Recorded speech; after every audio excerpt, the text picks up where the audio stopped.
पाकिस्तान की आबादी 65% से ज़्यादा नौजवानों पर मुश्तमिल है और चूंकि आजकल मादियत परस्ती का दौर है यानी मेटेरियलिज्म का बहुत ज़्यादा जोर है, तो हमारे एजुकेशन सिस्टम के अंदर भी आपको इसी की झलक नजर आती है। हमारे सो कॉल्ड मोटिवेशनल स्पीकर भी हर वक्त यही राग अलापते हुए सुनाई देंगे कि इस दुनिया के अंदर बड़ा मुकाम बना लो। अगर आप गरीब पैदा हुए हो तो कोई कसूर नहीं, लेकिन अगर गरीब मर गए हो तो आपका बहुत बड़ा कसूर है। कायनात के मज़ाहिर पर तो गौर किया जाता है हमारे एजुकेशन सिस्टम में, लेकिन कायनात बनाने वाले को नजरअंदाज कर दिया जाता है। आपको इस एजुकेशन सिस्टम के अंदर जिस्म पर तो गौर मिलेगा, जिस्म पर बड़ी तहकीक हो रही है, लेकिन रूह को नजरअंदाज कर दिया जाता है।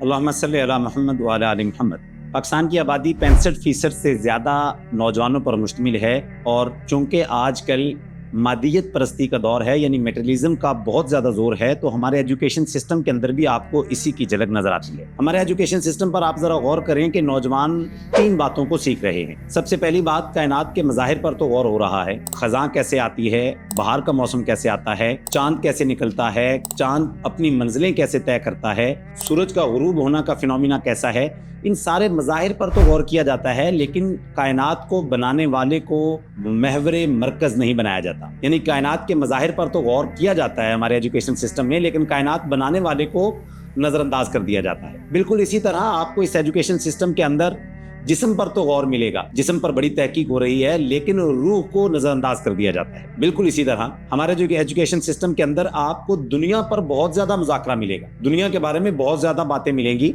लेकिन दुनिया के बाद हकीकी जिंदगी के बारे में बात नहीं नजर आएगी। ये वो बुनियादी तौर पर 3 गलतियां हैं, 3 मज़ाहिर हैं कि जिनको आज हमारा नौजवान फेस कर रहा है। जब आप पहली क्लास से लेकर अपनी 16 क्लास तक या आप अपनी ग्रेजुएशन तक या मास्टर्स तक आप इन्हीं 3 फिनोमेनास को पढ़ रहे हैं, यानी आप कायनात के मज़ाहिर के ऊपर गौर कर रहे हैं, जिस्म पर गौर कर रहे हैं और इस दुनिया पर गौर कर रहे हैं, तो फिर यकीनन जो 3 बुनियादी मज़ाहिर हैं, जो 3 बुनियादी बातें हैं, कायनात को बनाने वाला मेरा अल्लाह, इंसान की रूह और जिंदगी बाद अज मौत, उसको हम यकीनन मौज़ूए बहस नहीं बनाते, जिसकी वजह से एक मादियत की दौड़ है, नौजवान दौड़ा जा रहा है।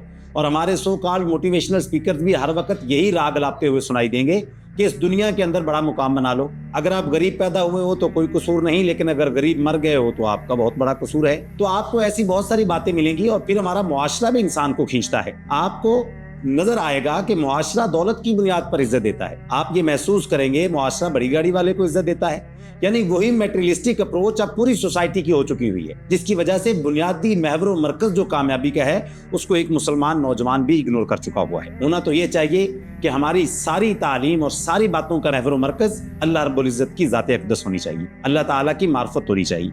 यकीनन ये सारे उलूम अल्लाह के ही पैदा करदा हैं और इंसान की मेराज ये है कि वो इन उलूम के जरिए सबसे पहले अल्लाह की मार्फत को हासिल करे। इंसान अपने ज़ाहिरी जिस्म पर गौर करने के साथ साथ जो अल्लाह की तरफ से अनायत की गई रूह है उसको भी मौज़ूए बहस बनाए कि इस रूह की पाकीज़गी कैसे हासिल होगी, क्योंकि अगर रूह ही मुस्तरब है तो इंसान ज़ाहिरी तौर पर जितना भी अपने आप को अय्याशी के अंदर मगन कर ले वो इत्मीनान नहीं पा सकता, क्योंकि अल्लाह ताला ने इत्मीनान का फैक्टर सिर्फ अपने ताल्लुक और अपनी याद के साथ को जोड़ा हुआ है। हकीकत में जो हमारे मुआशरे के अंदर ये लोग बात करते हैं कि हमें तो गाने सुनने में बड़ा इत्मीनान आता है, हमें तो नशे के अंदर इत्मीनान आता है, वो परमानेंट नहीं होता, वो टेम्पररी होता है। हकीकत में वो जिंदगी की हकीकतों से भाग रहे होते हैं, वो जिंदगी के मसाइल से भाग रहे होते हैं। वो नशा करना शुरू कर देते हैं, वो सिगरेट पीना शुरू कर देते हैं, वो आउटिंग पे चले जाते हैं, यानी वो दुनिया का सामना करने की बजाय इससे भागते हैं और मस्त हो जाते हैं। नशा करके उनके अकल माऊफ हो जाती है और वो समझ रहे होते हैं सुकून है, हालांकि वो सुकून नहीं है, वो आप जिंदगी की हकीकत से भाग रहे हैं। इस्लाम का मज़हर बड़ा खूबसूरत है।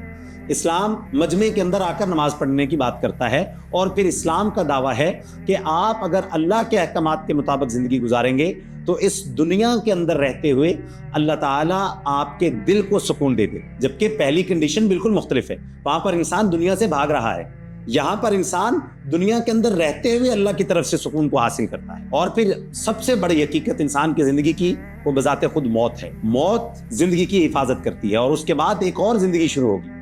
यानी इंसान जब इस दुनिया की सरहद से मौत का फासला क्रॉस करके हमेशा हमेशा की ज़िंदगी में दाखिल हो जाएगा تو وہاں پر کامیابی اور ناکامی کا تصور موجود ہے. ہمیں اپنی نوجوان نسل کو ان بنیادی مظاہر کے بارے میں بتانا ہوگا, بنیادی فنومیناز کے بارے میں اس کو ایجوکیٹ کرنا ہوگا, تاکہ بچپن سے اس کی گروتھ ایسے ہو کہ وہ اپنی دنیا کے ساتھ ساتھ اپنی آخرت کی بھی فکر کرے, کائنات کے مظاہر پر غور کرنے کے ساتھ ساتھ کائنات کو بنانے والے پر غور کرے, وہ اپنے جسم کے ساتھ ساتھ اپنی روح پر غور کرے, وہ اس دنیا پر کامیابی کے اندر کامیابی کے ساتھ ساتھ دنیا کے بعد ہمیشہ کی زندگی کے اندر کامیابی کی بات کرے اور اس کو محور و مرکز بنائے. اگر ہم ان 3 بنیادی باتوں پر عمل کرنا شروع کر دیں گے تو آپ دیکھیں گے معاشرہ جنت نظیر بن جائے گا, معاشرے کے اندر امن و سکون ہوگا, لوگ ایک دوسرے کو اخلاق اور کردار کی بنیاد پر عزت دیں گے.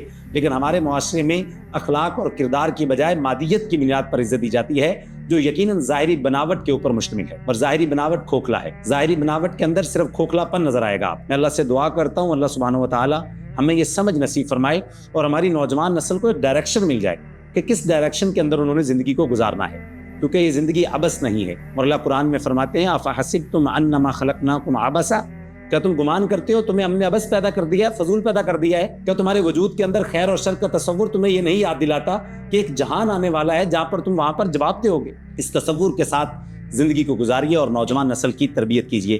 میں اللہ سے دعا کرتا ہوں اللہ تعالی ہمارے نوجوانوں کو بلندی عطا فرمائے اور اس امت مسلمہ کو وحدت نصیب فرمائے. ہمارے نا الا البلاغ المبین.